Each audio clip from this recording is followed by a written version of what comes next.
If you want to get better at singing, can you just take that video course, or do you actually need in-person voice lessons? As an opera singer of 35 years, a voice teacher of 30 years, and someone who has created video courses, I'm going to tell you, you need lessons. In fact, I've started offering my video courses just to the people who study with me in person because they're just not a good standalone solution. There are several reasons for this, so let's get into it. First of all, singing is not just a cerebral, intellectual activity. It's physical. It's as physical as a sport. It's as physical as dancing. It's as physical as riding a bike. You wouldn't expect to watch a video course on riding a bike and learn how to ride a bike. And we need lots of repetition in order to learn things, and that's because of the way the brain works and the way neural pathways are formed. They're formed through repetition. So as we repeat an action, we are creating that automatic response that will make that action our go-to each time. And that's why we talk about things like muscle memory. We want our singing technique to be automatic because we don't want to be thinking about it when we're performing. We don't want to think about that. We want to think about what's going on stage or what we're doing when we're recording. We don't want to think about that even when we're doing karaoke. And here's the problem. As good as any of those exercises are, and as good as any of the teachers are who are giving you those exercises, if you're left to your own devices, things can happen. There's always the possibility that you're going to kind of go off on a tangent and do those exercises in a way that doesn't benefit you, in a way that's not optimal, we'll say. If you're in a voice lesson with a teacher, they're there to correct you right in the moment before it becomes a habit that's going to work against you.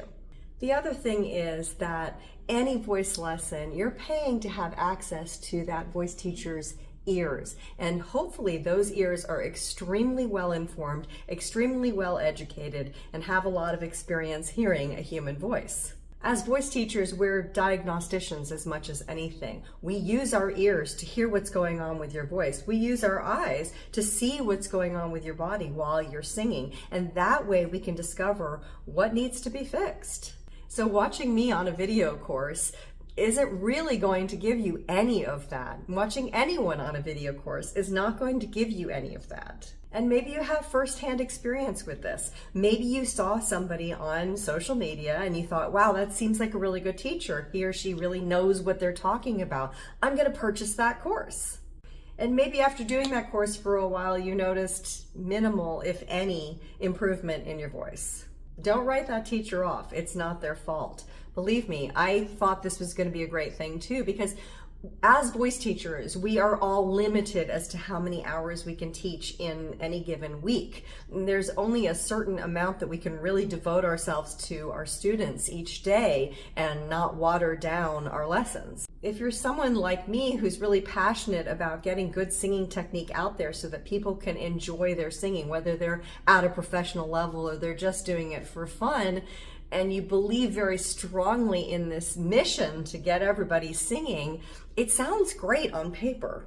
It lifts the ceiling off of how many people you can reach with this really great information. And as a student, I can see where it lowers the barrier for entry. It creates a situation where you might have access to voice lessons and access to a really high-level teacher that you can't necessarily afford in one-on-one lessons. So for that reason, I'm not going to hate on anybody who's created a video course, which includes me. But I'm also going to be totally honest with you and tell you it's just not going to work.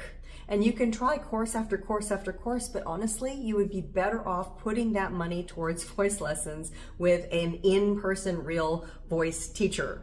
I will say that I've been teaching on Zoom since 2020 and it works really, really well. I don't really notice a huge difference between the people that I have been teaching on Zoom and the people who come in person. I'm able to see and hear enough on Zoom. So if there's somebody that you want to study with who's not local to you, that is also an option. But again, it's that real time, in the moment correction, hearing what's going on, seeing what's going on, addressing what's going on in the moment, in real time, synchronistically, not asynchronously. So if you're looking at voice lessons, I would say that's the most important thing. Above and beyond everything else is that you have someone who is listening and watching you as you're going through exercises, as you're going through songs in real time. That's the most important part. Now, when I do a first voice lesson with somebody, I do an evaluation of them. I check out what's going on and I give them an idea of how I would address these things and how we would work together. That's my evaluation process, and I do it at the beginning of every time I work with someone in person.